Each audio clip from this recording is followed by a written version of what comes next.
Hello tout le monde, bienvenue dans cette nouvelle vidéo. Je sais que dans pas longtemps, vous allez être nombreux à changer d'emploi, chercher un petit boulot, chercher un stage. Et pour cela, je vous ai compilé une liste de questions pièges auxquelles on va répondre aujourd'hui. Et à la fin, je vais vous donner 2 petits tips pour bien vous en sortir. C'est parti. Donc j'ai préparé 10 questions pièges. Alors piège, c'est un peu une façon de parler, mais c'est plus des questions que les recruteurs vont vous poser pour vraiment voir qui vous êtes, vraiment révéler votre personnalité et voir si vous êtes le bon fit pour la boîte. Donc la première que j'ai trouvée, c'est pourquoi vous postulez chez nous. Donc ça, c'est vraiment une question mais hyper classique. Juste attention, on ne vous demande pas de répondre que c'est parce que vous en rêvez depuis que vous êtes né, que vous avez toujours voulu faire ce travail. Non, en fait, ce qu'on attend de vous là, c'est de dire pourquoi ce poste en fait se relie à vos intérêts, à vos ambitions personnelles. Et donc, il va falloir savoir élaborer là-dessus. Bien sûr, quand vous allez en entretien, soyez préparés à ce genre de questions. Deuxième question, vraiment hyper commune aussi, c'est parlez-moi de vous. Alors là, on n'attend pas que vous récitiez votre CV ou votre lettre de motivation, ils l'ont déjà lu. Donc c'est pas du tout ça qu'on attend. Ce qu'on veut justement, c'est que vous parliez de ce que vous avez fait avant, vos anciennes expériences professionnelles et surtout ce qui vous a conduit à postuler à ce poste. Alors vous pouvez aussi parler de vos intérêts, de vos hobbies, mais vraiment, n'oubliez pas que vous êtes dans un entretien professionnel pour une offre de travail. Il y a aussi la question de pourquoi se trouve dans votre CV si par exemple vous avez fait une année de césure, d'échange ou juste que vous avez été viré, congédié ou que vous avez quitté votre emploi. Là, ce que la personne en face de vous va plutôt attendre, c'est voir de quelle manière vous avez occupé ce temps. C'est pas attendre vous dire ah donc t'étais au chômage. Ah ouais non. Non, non, pas du tout. Là, on essaye de voir justement, est-ce que tu as été proactif? Est-ce que tu t'es développé de nouvelles aptitudes? Comment tu as occupé ton temps en fait? Donc vraiment, vous ne vous sentez pas attaqué, mais au contraire, essayez de rebondir et d'interagir avec la personne en face de vous. Question vraiment piège par excellence, c'est quels sont vos points faibles et vos points forts. Bon, les points forts, ça, je vous laisse vous les créer personnellement, mais au niveau des points faibles, j'ai juste envie de vous rappeler que les termes un peu trop génériques, c'est bof. Par exemple, je suis perfectionniste.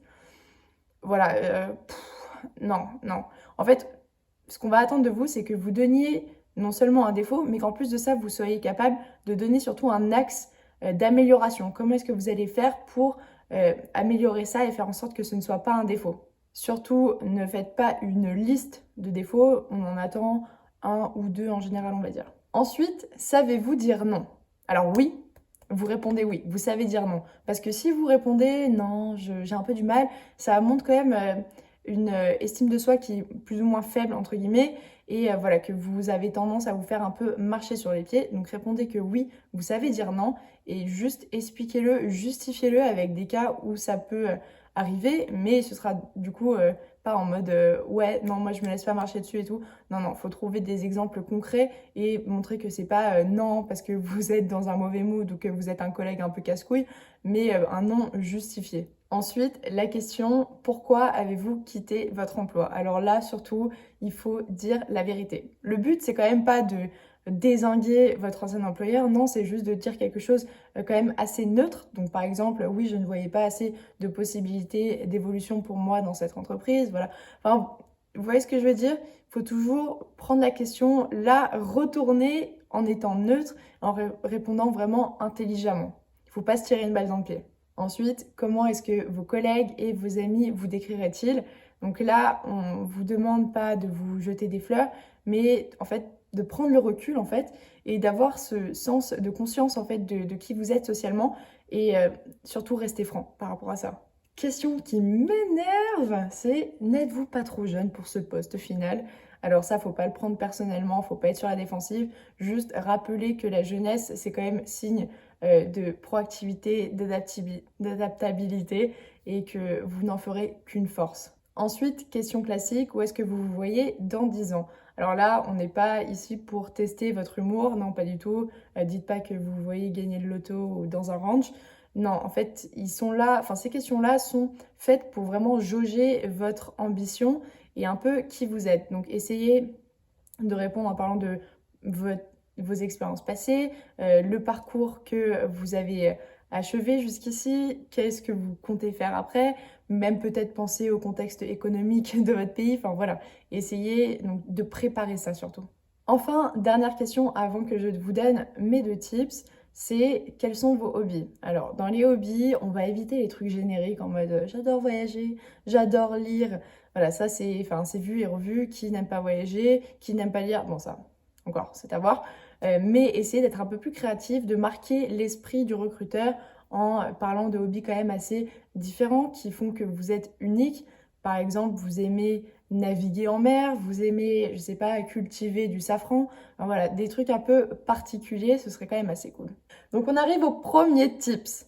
Si on vous demande si vous savez parler une langue, soyez honnête, parce que ça, c'est vraiment un moment pivot où il y a moyen que l'entretien se passe dans une autre langue. Savez-vous parler anglais? Oui, très bien. How are you? What are you doing? What's your name? Ok? Donc c'est un moment qu'il faut saisir si vous savez, enfin si vous connaissez cette langue, c'est vraiment super, mais si vous ne la connaissez pas, franchement, voilà, faites profil bas. Et enfin, mon deuxième tips, c'est à la fin, quand il vous demande avez-vous des questions, ou même s'il ne vous demande pas, posez une question. Ça va montrer que vous êtes motivé, que vous êtes curieux, et c'est vraiment une façon assez simple de bien finir un entretien. Exemple de question, comment va se passer la suite du recrutement? Quand pensez-vous pouvoir me recontacter? Voilà, typiquement, vous pouvez faire ça. Donc voilà, j'espère que vous avez aimé cette vidéo, qu'elle vous sera utile. Si vous avez des questions, n'hésitez pas à les poser en commentaire. En attendant, on se voit la semaine prochaine. Si vous avez aimé la vidéo, likez et abonnez-vous. Et bonne journée!